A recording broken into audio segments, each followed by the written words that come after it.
I'm STEMilyK, your hostess to the world of STEM, and today we have a very special guest. Thank you so much for being with us today. Thank you for inviting me. I'm so happy to be here. Okay, so first, I wanted to start by asking you, how did anyone ever expose you to STEM in your childhood, or when were you first exposed to science or math and started liking it? I'm really trying to think. I want that first moment, and truth be told, that I've always been a nerd. Mm-hmm. I didn't realize it was one. But I always liked studying things, and I think maybe a lot of girls can relate to this. But I had that combination of being really smart and also really honest. So so that came off as kind of being like a know-it-all, like kind of bossy. And it's like, no, but you asked what the answer was, and I told you what the answer was. Like, that's just how this works. Like, what are you talking about? But I liked science. It was interesting. I liked math. Math felt like a puzzle to me. Like, I loved solving parabolas and, like, quadratic equations. They felt like mini Sudokus. But I think it really was discovering what the atom was and just reading about this thing I'd never heard about before and just really questioning, how are there atoms? I can't see them. Like, and this idea of how do you figure out if something's there that you can't see? So it really started this, like, science question for me. Mm-hmm. I think the other thing would be that I had an uncle who indulged my science fair fantasies. So he would, like, you know how sometimes people get more involved in your science fair project than you are? You're like, it's my project, okay? I got this now. Yeah. Like, no, let me build this contraption. So I built this barometer, and we were actually measuring, like, the changes in, like, barometric temperature and trying to predict when it was going to rain or something. And I'm still a little upset about this because I did not place in the science fair that year. Oh, wow. It's okay, though. You're here now. I'm here now. Yeah. So, how did this exposure to STEM that you've had since you were younger lead you to, what you studied in college? And could you talk about, what that was? Yeah. Well, as I mentioned, first of all, I think I'm an abnormal case. Mm-hmm. Maybe I'm not. But I say I feel abnormal because when I discovered what physics was as a sixth grader, I literally spent the rest of high school telling everyone who listened that I'm going to be a physicist. And this is strange because my first high school didn't even have physics classes at all. Wow. And I would say, I want to be a physicist. And people would say, oh, you want to be a doctor? No, not a physician, a physicist. And they would say, what do physicists do? And I'm like, I don't know, but I'm going to be a physicist. Yeah. Like, because, the whole experiment with understanding what nuclear fission was and, like, the atomic bombs. And, like, I wanted to just be a high-energy physicist. I wanted to make, like, fusion react for sustainable energy purposes.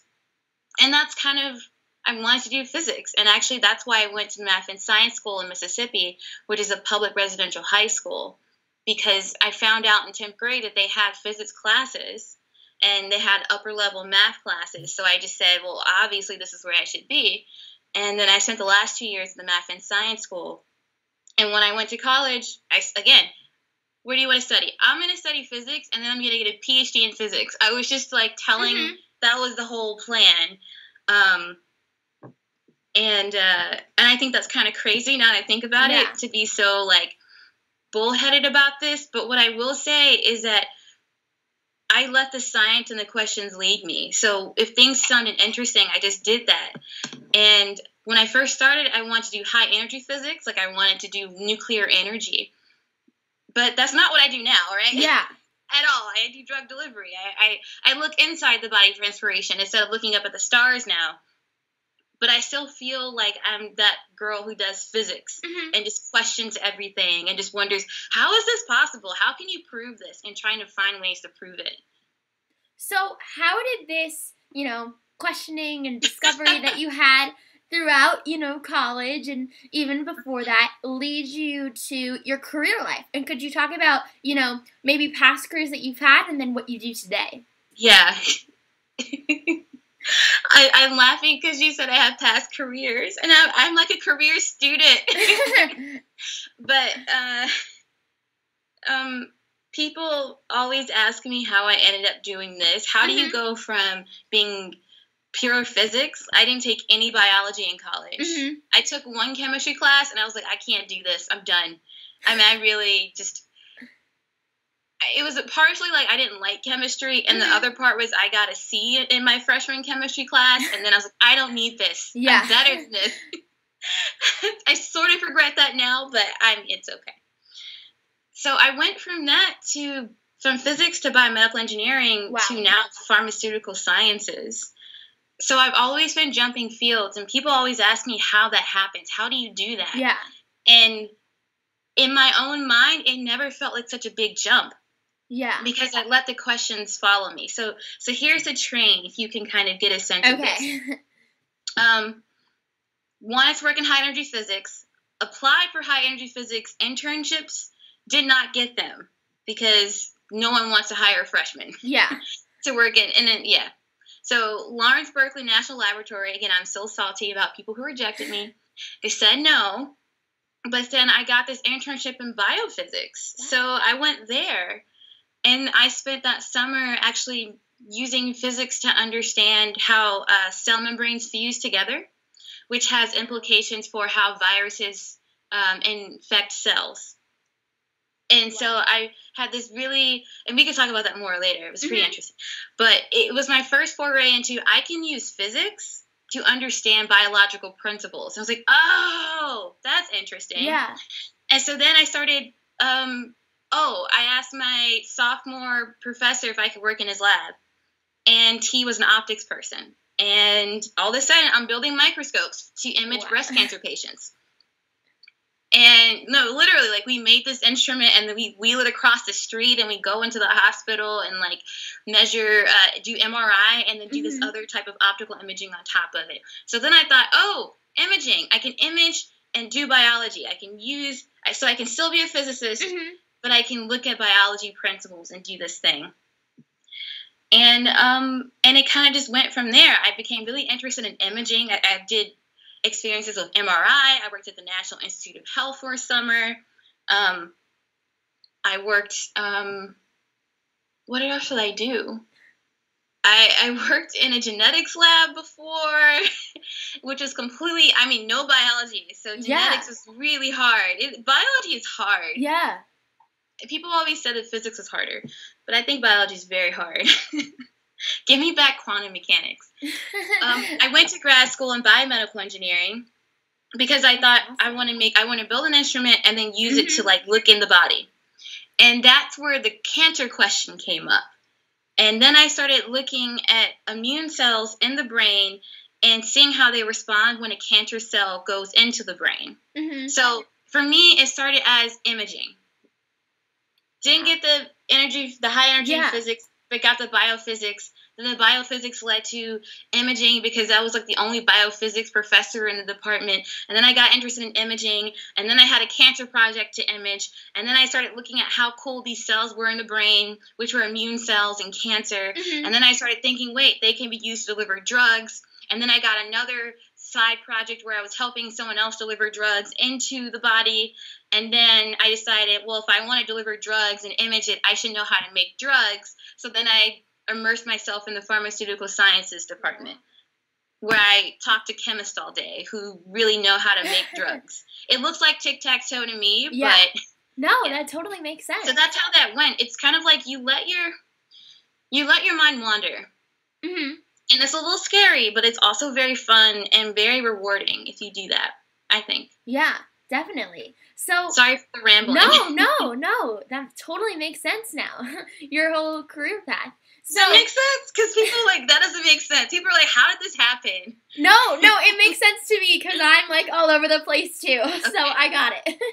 Okay, cool. But so how did this, with all of your, how do you now today? How do I do it all? Which I'm kidding.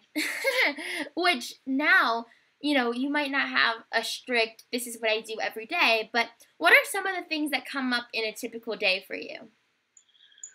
Oh, wow. I this is like the challenge because I am getting to a point in my career where I am starting to direct more, to lead more. Oh, great. Which is very exciting. Yeah. But you also have to learn managerial skills of that. So you spend a lot of time being a scientist who's doing the hands-on experience. And I still do my own experiment. So on an experiment day, I come into lab maybe, depending on how long the experiment is, 8 or 9. I'm maybe doing cell culture, fixing my cells, working with animals, prepping an experiment, reading a paper, rechecking the protocol that I'm doing, make sure everything works right, talking with my lab mates, checking with people, asking people questions, asking for help, and then writing. And then there are some days where I say I have to write. And so I kind of know myself better at this point, and I'm very social. So I'll either go to the library or I'll go to a coffee shop and I'll just write, because I have to write grants now. I have to finish writing papers. I have to analyze the data that I've collected on the previous days, work on presentations. So it ends up being a mix of both of those. Sometimes I separate them into independent days, and other times I'm doing them all at the same time. And then you add in, talking with students, talking with other professors, so the networking collaboration aspect of it, which I love. Yeah. I love this part of being a scientist. So, based on all of this, does that this, answer your question? Yeah, definitely. Okay. So, what is, and this might be hard to choose, but what is one of the coolest discoveries that you've been able to make through all of your different research?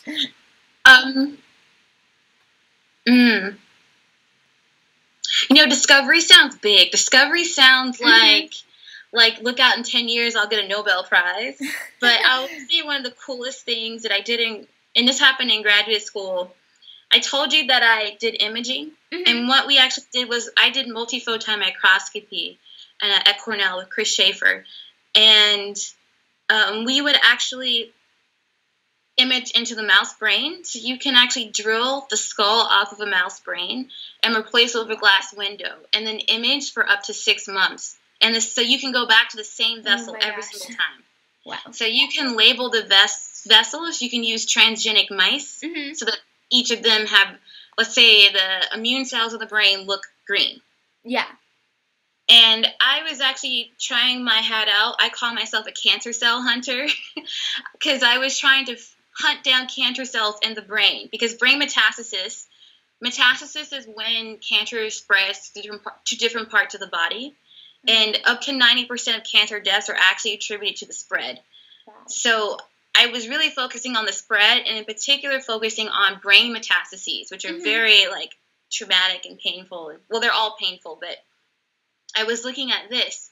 So one of the coolest things that I ever found was I was imaging, and it was, 7 at night. I've been working all day, and I'm in this dark room, because when you do microscopy, you have to turn off all the lights. And you're often in the basement. So I'm here, there's nothing but laser light shining at me, and I'm looking at the computer screen to see what I'm looking at, and I actually see a cancer cell lodge into the vessel in the brain, and it tries to get into the brain tissue. And when I saw I imaged this cancer cell for 2 hours, and I actually saw the microglia around it get closer and closer and closer and closer, and then eat the cancer cell. Wow. Now, I only saw it once. Yeah. And I had, it's really hard to do, and I had, 5 years of, imaging over, 5.5 years. I imaged, 400, maybe, 200 of those animals I actually imaged. But I saw it. I saw the macrophages in the brain kill a cancer cell. And I just thought, wow, that's cool. Yeah. How do we make this happen? And I was so proud of myself, because when you're trying to image something, it's kind of like being a photographer or a journalist on the street, or I won't say in a war zone, but let's say you're covering something, and just because you don't see it doesn't mean it doesn't happen, right? Yeah. And so you're always trying to be at the right place at the right time, and you're hoping to God that you pressed record and you actually got the footage. You know, it's that kind of excitement. Yeah. That when I'm imaging in cancer or any type of biological disease, it's the same thing where it may be to be able to capture the image as it's happening is like one of the most beautiful, crazy things, because you can actually prove it to people. Because like, look, it's right there. I saw it. And it feels like a technical achievement. It feels like a personal achievement and a scientific achievement. Just like journalists, awesome. You know.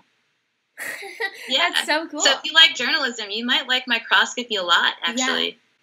So based on, you know, all this, I know, shifting gears a little bit, you're a huge advocate for, you know, women in STEM. So I wanted to ask you, what are some of the things that you've been able to accomplish? And if you have kind of your proudest moment out of all of those.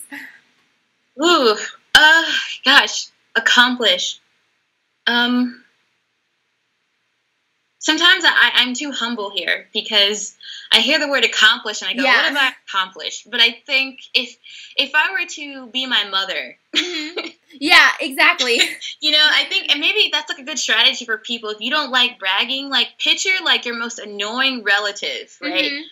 Super proud relative, and if you're like at a dinner party or you're at the grocery store, and what would they say that annoys you when they say it? So my mom would say, you know, I've got 3 Ivy League degrees, you know, bachelor's in physics and biomedical engineering, so really successful in very male-dominated spaces. I have a patent on, I'm part of a patent on the research project.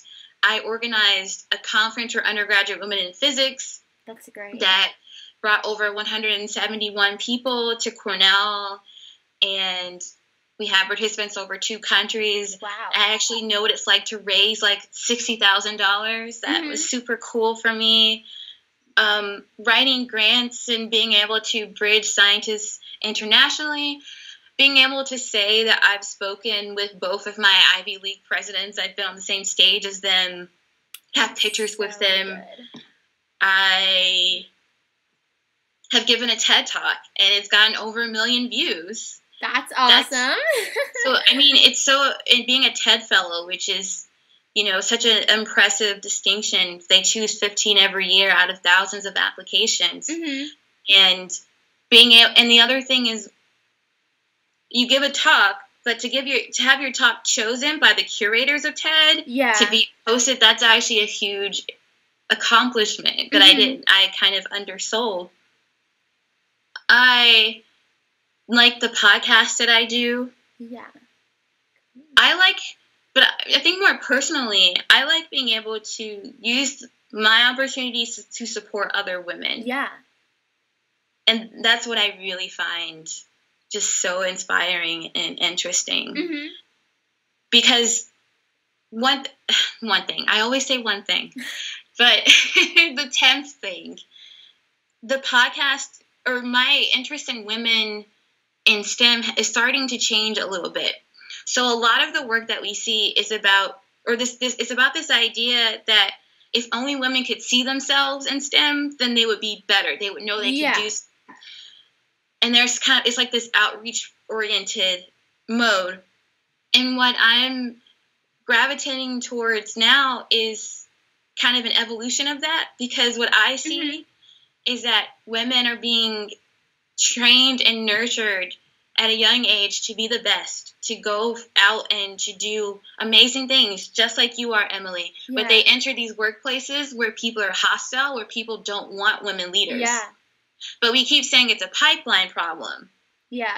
And it breaks my heart because, like, people like you're going to go to college and you're going to realize that the men in your classes still aren't treating you respectfully. Yeah. You're going to go to a PhD program and you'll still have to answer this question of whether you're qualified if you go into computer science or field of sexual harassment or assault.